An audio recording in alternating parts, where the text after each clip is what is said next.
Clara dos Anjos foi escrita em 1922, no mesmo ano da morte do autor Lima Barreto. A publicação foi apenas em 1948. A obra foi parte do movimento pré-modernista. Clara dos Anjos conta a triste história de Clara, uma garota mulata e pobre do subúrbio do Rio de Janeiro, que foi mais uma vítima da sociopatia de Cassie Jones. Cassie era loiro, branco e parecia um europeu. Seu talento com o violão e com as modinhas nem é tão grande, mas só pelo fato dele saber alguns acordes e algumas letras já chamava a atenção das mulheres. Ele era um grande paquerador que ficava com as novas, com as adultas e com as casadas. As conquistava, conseguia ter intimidades com elas e depois abandonava, geralmente grávida. A família de Clara, inclusive seu padrinho Mahamek, tentaram alertá-la sobre Cassie, mas ela era uma garota muito protegida. Saía de casa 2 vezes na semana, acompanhada de sua tia Margarida. Tinha curiosidade sobre o mundo fora de casa, sobre a vida de jovens comuns e, claro, sobre o amor e toda a liberdade que um casamento poderia aparentemente lhe proporcionar.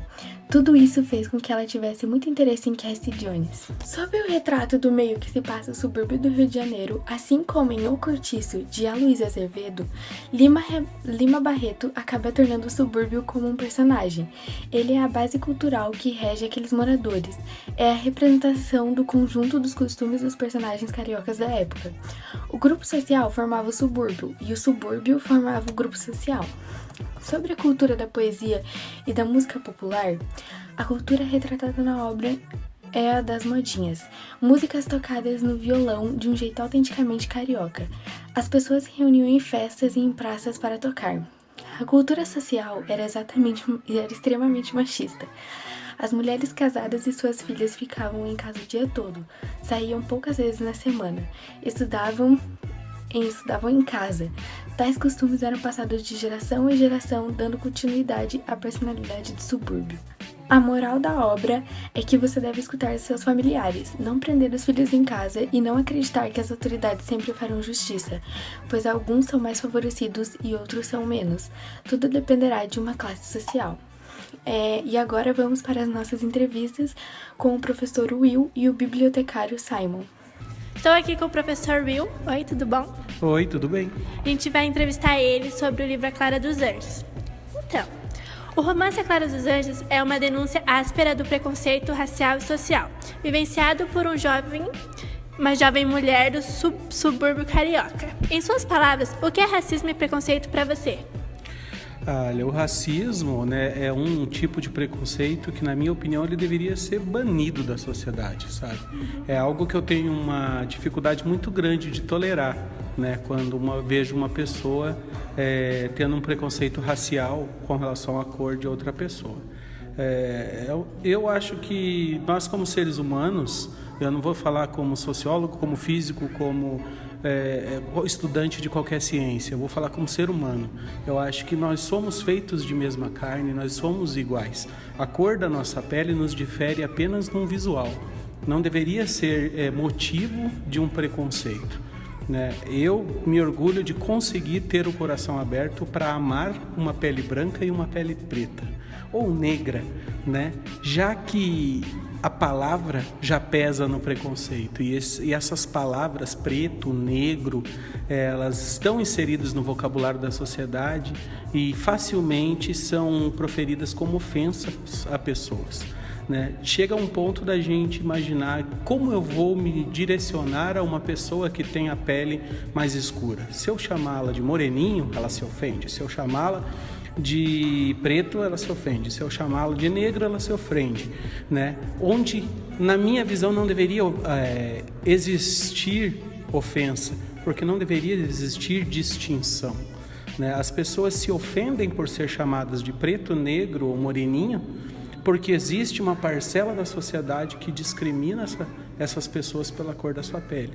Então eu me posiciono totalmente contra a qualquer tipo de preconceito, a qualquer tipo de se direcionar às pessoas de forma pejorativa por conta da cor da sua pele. Eu acho que as palavras não teriam tanta força se não fosse o significado por trás. não se ofenderiam se fossem chamados de pretos, negros ou moreninhos, se o significado desse chamado não fosse outro proposto pela sociedade. E, de acordo com o seu conhecimento sobre racismo e preconceito, você acha que mudou a forma de agir, de pensar das pessoas ao decorrer do tempo? Essa é uma luta que a gente tenta mudar o pensamento de uma sociedade, não é uma coisa fácil, né? Promover uma mudança cultural ou um preconceito, retirar um preconceito é uma coisa muito difícil. Falando como estudante da ciência, né, tem uma frase de Einstein que eu gosto de utilizar, e Einstein diz, né, é mais fácil desintegrar o átomo do que um preconceito. Então, promover uma mudança no comportamento da sociedade é algo difícil. Mas eu acho que nos últimos anos a gente conseguiu dar alguns passos na direção de termos um mundo com um nível de racismo menor, né? Mas eu ainda acredito que o mundo ideal ainda está longe para ser alcançado. O que você acha sobre como a mulher era tratada no século XX? Sua forma de pensar e de agir foram corretas, pois atualmente ela conquistou diversas coisas. Assim como o preconceito racial, né, a questão do gênero, eu entendo que não haveria existir diferença, né? Eu acho que a gente deveria olhar para o ser humano pelas suas capacidades, independente se ele é homem ou se ele é mulher. Então, na minha opinião, uma mulher capacitada, ela é tão eficiente quanto um homem e deveria ser reconhecida tanto quanto e remunerada tanto quanto.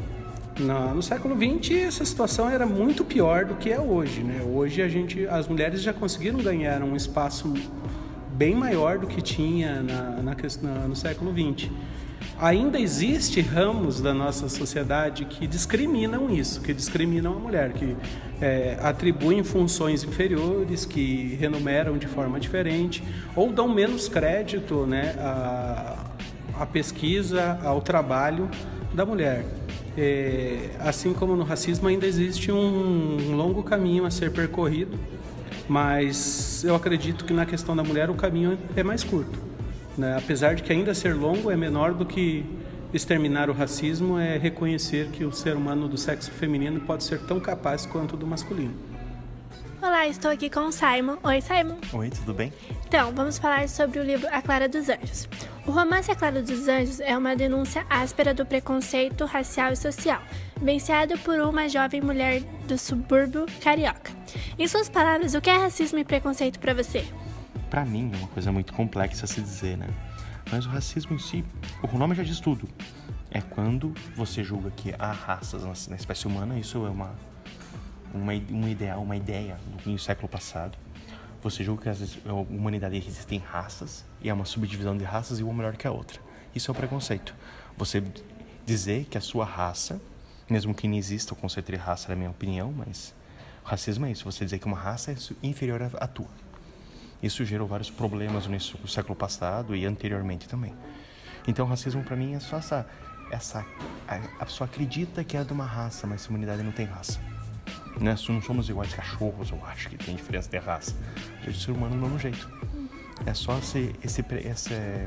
conhecimento é baseado numa raça superior à outra. Preconceitos torpes, como todo preconceito é. De acordo com seu conhecimento sobre racismo e preconceito, você acha que mudou a forma de agir e de pensar das pessoas ao decorrer do tempo? Olha, com direitos humanos acho que sim. Houve mudanças, mas não muito grandes. Porque ainda no Brasil você vê claramente que é uma discriminação por cor, discriminação por gênero, discriminação por credo, por fé. É uma discriminação gigantesca ainda no país e ele nem com direitos humanos evoluiu. Estamos na Idade Média, vamos dizer assim. Que se você não acredita, você é excluído. É mais ou menos isso que ocorre. O Brasil não evoluiu nada. Mesmo com uma redemocratização, uma igualdade passada em mídias, etc., não mudou nada.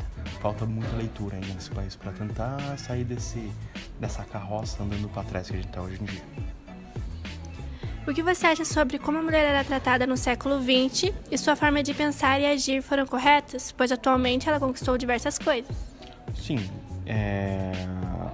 os anos 60 e 70, com a emancipação feminina, com a primavera dos jovens, vamos dizer assim, dos anos 68, protestos em Paris, etc., houve uma grande mudança do como a mulher é encarada na sociedade. Isso foi um ganho considerável, mas tem muita coisa para caminhar ainda.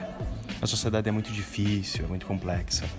Então a mulher ganhou muita coisa, mas precisa ganhar mais e tem que lutar por isso. E o que você acha sobre o livro A Clara dos Anjos? É um livro bom, retrata bem o Brasil do século passado e é como uma fotografia antiga do que está acontecendo hoje. Não muda muita coisa. Ainda o pobre é excluído, como sempre é, a mulher ainda tem uma posição inferior ao homem. É um excesso de cuidado pensando que a mulher não tem força suficiente. Isso tudo ainda está se reproduzindo no país, como o Brasil vivesse uma foto antiga ainda. Qual a relação entre o livro A Clara dos Anjos e a primeira e a segunda fase do modernismo? A crítica social. Nós vemos uma... Vamos deixar bem claro a época histórica do modernismo, que é genial o negócio. É uma quebra de paradigma, uma quebra de maneira de pensar que ocorreu no século XX. Depois das guerras, a arte não tinha mais sentido. Imagine, você tinha uma arte que pregava idealização do mundo, um mundo ideal, um mundo bonito, um mundo perfeito. Deu uma guerra e matava um pessoal com um gassarim, no campo, nas trincheiras da Europa no começo do século. Então isso mudou completamente o estatuto da arte. E foi uma revolução realmente de como você expressar tudo isso que aconteceu em tão pouco tempo. Uma guerra acabou com metade da Europa, matou muita gente. Como a arte ia responder a isso? Essas vanguardas responderam a isso, dessa forma. Pela mostrar o real da sociedade, ser uma coisa mais vinculada ao real, ao sofrimento, as amarguras da vida cotidiana. Essa mudança se viu no Brasil e viu na Europa, na Itália, na França, na Espanha, na pintura, nas artes escritas, nas poesias, mudou completamente. E ela exprime bem isso, essa novidade de criticar, de mostrar a realidade da pobreza no Brasil, da sujeira no Brasil, do sofrimento no país, para fazer uma contestação disso e tentar criar uma terceira realidade. Essa é a função da arte nesse aspecto. Ela quebra um paradigma e fala, ó, tá errado aqui, vamos arrumar. E ela demonstra isso, na forma de livro, poesia, de pintura. Essa é a função dela. Muito obrigada pela entrevista. Ficamos por aqui.